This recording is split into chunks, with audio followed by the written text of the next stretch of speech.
Hey everybody, welcome to What the Flick. Girls, episode 7 of the final season, The Bounce.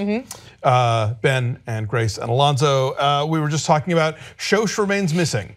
No, we did not get her again this week, and we just think they're building to like she and Ray go off in the sunset, and that's it. Or? Maybe they just felt that she didn't have that much work to do in this final season. We kind of already know, we've all talked about this, that we think she's gonna end up with Ray and get engaged, and that would seem sort of like a natural, it's not a natural conclusion to her time on this show. So I don't know that it would make sense if they threw her a crazy plot twist. I think we got to get her she'll get a good job, like a job she's good at. Maybe a cool bottle episode with her and Ray could be kind of interesting. I think we'll get it. We just have to. All right, I miss her. I just want to know what's going on. Too. But good stuff this week with Elijah's ex back on the scene. Yeah. And I'm thinking now, is he gonna wind up with the baby? That's what I thought they were setting up to as well, because there was definitely a conversation about like he wanted to have this baby and he was caught buying it on the black market. Right. He wants a white baby, and this one's going to be mixed race. So I don't know. And then, although maybe that's how he gets himself out of his PR jam. Maybe.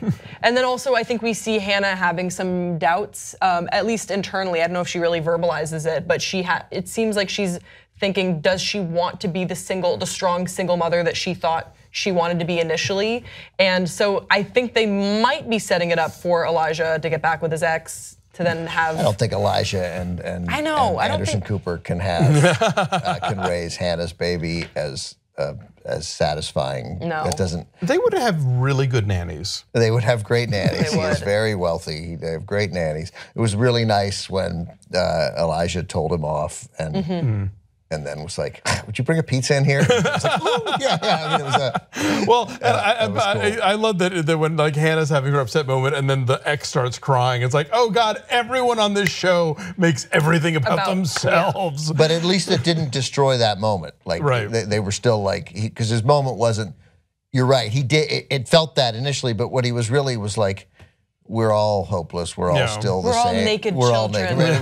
Well, and obviously, I think Hannah, for all of her nonchalance about the father, I think was clearly devastated by his.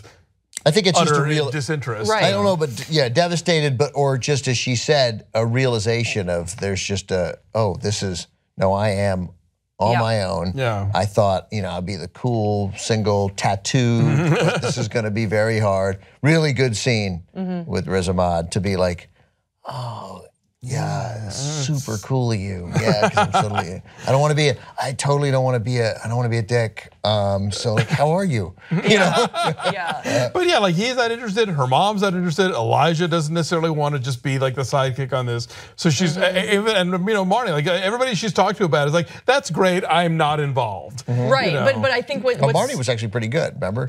It made her say that she's thought, your reaction surprises me, so I'm not even sure. I want to do it less. I'm not even sure I'm making the right decision. I think that everyone has the reaction thus far, or at least Elijah came around to it, but although he was initially turned off to the idea, they've come around to the idea, but they also are like, we support you, but I also have my own stuff to do, so I don't know if you thought this was gonna be a community that would band together and make this about the baby, but it's still all about us. Yeah, it may take a village, but we're not in the village. We're not that village, we're not that village. Really cool to see Elijah sing. Sing and dance, and a song from Smash of all things. The hit musical, with the hit TV show.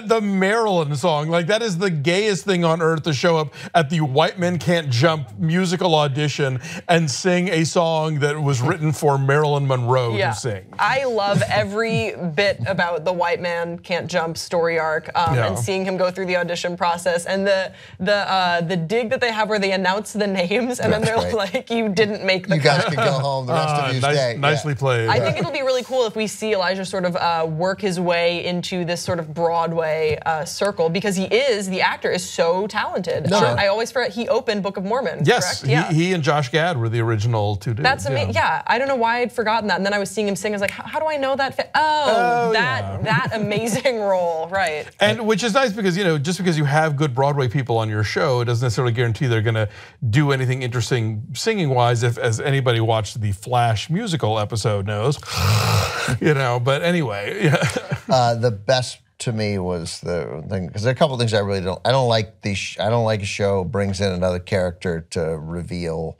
a truth about one of our characters. Like so, Marnie in the pawn shop. That felt like regular TV, and to some extent, so did Elijah and the other auditioning his friend there, whatever that one. I thought the pawn shop guy worked because she would actually listen to him. Like a stranger would make an observation that she'll hear a million times from everybody around her and never register. Yeah, I got it. Maybe, but I see what you're saying. That felt TV-ish. Elijah's did a little bit too. His was at least exuberant and fun. But what they got great to me was casting directors. I mean, they're always eating and never paying attention. And they're never paying attention, even when they call to offer to them, and it's this great moment and they're correct. Like, so we're not going to have you do basketball things, but you're like, you know, you're all the other ones, everything else. You were gonna work in this thing. Speaking of Broadway vets, that was Marissa Jarrett Winokur, who was the original Tracy Turnblad in Hairspray. Yeah, well, and then also I think that she has that scene in Bridesmaids as well. Isn't she the one on the airplane? That's what I. No. That's Annie Mumolo, who co-wrote Bridesmaids. Okay, they look similar to me. I can see where you're going with that one. Yeah, that was the original Tracy Turnblad. Oh, cool. Yeah. But just even when they're called, great. I mean, they're not paying attention. They're looking up and seeing them on their phones. So yeah, between this and La La Land, casting directors are really kind of getting put through the mill right now. Although what's funny is that the casting director of La La Land plays one of the casting directors in La La Land. So that's right. She can't really complain. That's right. She at least gets it. So this it was an Elijah episode, and which was good. But I mean, it was we need to figure out what's happening with Hannah's baby, though. I think what's up with Hannah's baby, and if you watch the trailer, I won't get, I haven't watched the trailer for next episode. Well, then we'll just leave it. I'm always glad to see Corey Stoll back. So Corey Stoll's great. And it seems to be like, obviously he's back talking about babies, and there's a baby, and so anything could happen. Could be. Yeah. All right, we're down to the wire here, right? There's only three more to go. So holy shit, yikes. 3 more. All right, join us next time. Thanks.